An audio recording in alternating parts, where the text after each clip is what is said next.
What is up, trail goblins? For those of you who don't know, the greatest short distance trail race in the history of the world happened over this weekend. And I'm gonna tell you what happened. But before we get into that, did you know that 92% of you aren't subscribed?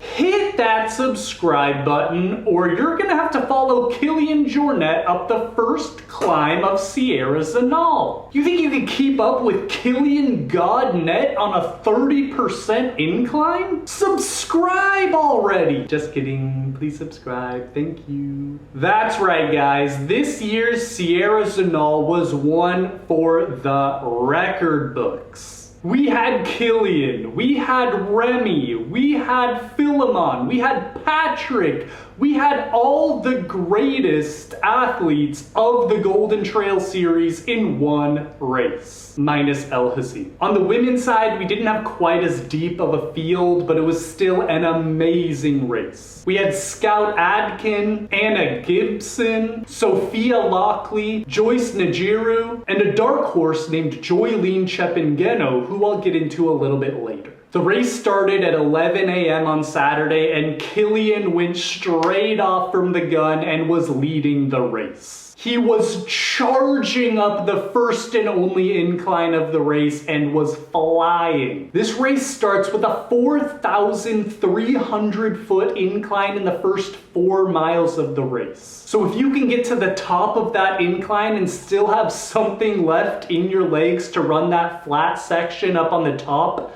you have a good chance of winning the race. And then at the last part of the race, it's just a steep downhill. And when I say steep, I mean you're literally dropping off of cliffs down to the bottom of the race where the finish line is. For the women, Joyline had an early lead on the race and was charging up that first incline. Basically, no one could catch her for the entire rest of the race. Not to mention, this was her first race ever. She had not done any trail racing, any road racing. They said that the only race she had ever done was when she was in elementary school.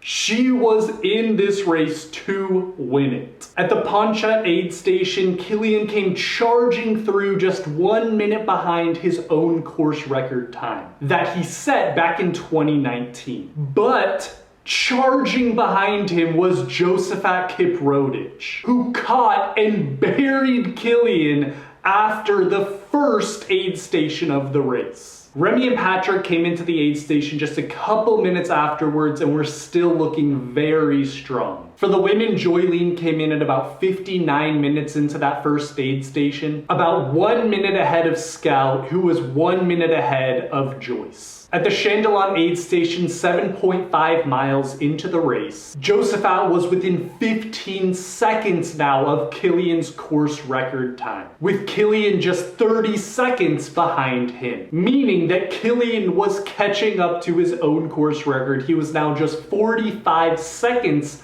behind the course record. Then we had Remi and Patrick, who came in just 1 minute after Kilian had gone through the aid station. For the women, Joyline was still charging hard at the front of the race, with Joyce coming in just 2 minutes behind her and just a few seconds ahead of Scout. 10 miles into the race, and Josephat was still leading with Kilian just 1 minute behind him. So it looked like he might have been gaining time on Kilian, which he definitely would have needed for that last downhill section where Kilian is able to just bomb down that downhill. Then about a minute behind Kilian, Remi and Patrick were still charging hard trying to catch those race leaders. Joyline came in about 2 minutes ahead of Scout, who was now 20 seconds in front of Joyce. At Hotel Weisorn, Josephat came in just 1 second ahead of Kilian. Kilian had finally caught him, and now the race was really on. Patrick and Remi were still working so hard in 3rd and 4th place to catch those race leaders, But over this next section, it would get very interesting. Joyline came into the aid station at 2 hours and 3 minutes, now 4 minutes ahead of second place. It was clear that she was running away with the race, with Scout behind her, but now with Monica Floria about 2 minutes behind Scout. So Joyce had fallen back. Monica was now up in the race in third place. Between Hotel Weisshorn and the Barnusa aid station, Kilian had finally caught Josaphat and was now leading the race. However, Kilian was suffering. It was now in the peak heat of the day, and in a post-race interview, Kilian said that after Hotel Weisshorn was when his cramping really started and didn't stop until the end of the race. After that Barnusa aid station, Kilian was caught. But it wasn't by Jehoshaphat or even Remi or even Patrick. He was caught by Philemon, who had been sitting in 5th place the whole day and was now kicking to that finish line. It seemed that at this point, Kilian just didn't have anything left.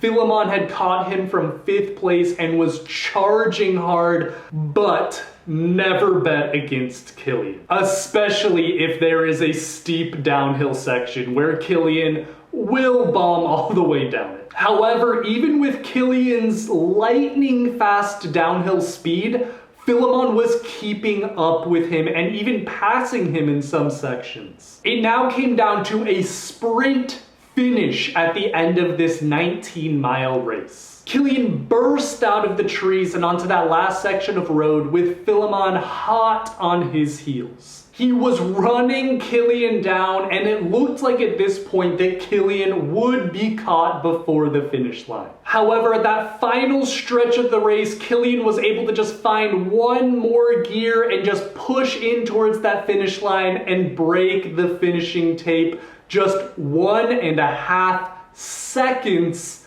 ahead of Philemon. If the race was literally 5 meters longer, Philemon probably would have won. At this point, the official race time had not come in yet, so it was unknown if Kilian had officially beat his own course record from 2019, but the final results came in and... Whoa! Whoa! It's a record! Oh, wait! I need confirmation of this. It's a record by 1 second! He did it. He beat his own course record by a single 1 second. I was literally screaming at my phone screen, just begging Kilian to break that tape and get his course record, and he did it. Kilian had done the impossible. Well, I mean, I guess it wasn't impossible because he was breaking his own course record, but he did it. And man, what a race it was. This means that Philemon was just half a second behind Kilian's course record time from 2019. Just such a crazy, incredible race. Kilian's official time was 2 hours, 25 minutes, and 34 seconds. With Philemon in second and Patrick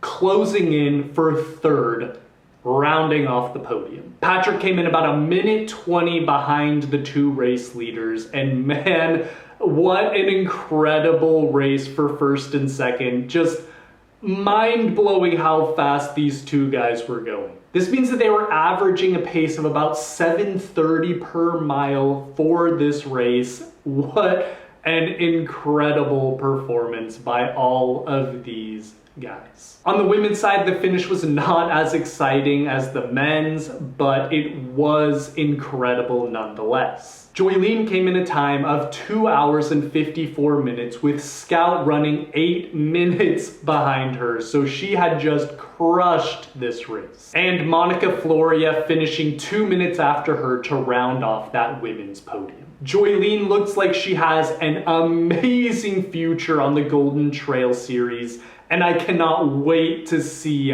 what else she has in store for us. Well guys, that is going to be it for me today. What did you guys think of the race? Was it the greatest short distance trail race that has ever taken place in the history of the world? Let me know in the comments below. As always, thank you so much for watching. If you liked the video, smash that like button and subscribe now to become an official trail goblin. We're gobbling up trails and hobbling around in the woods, and guess what?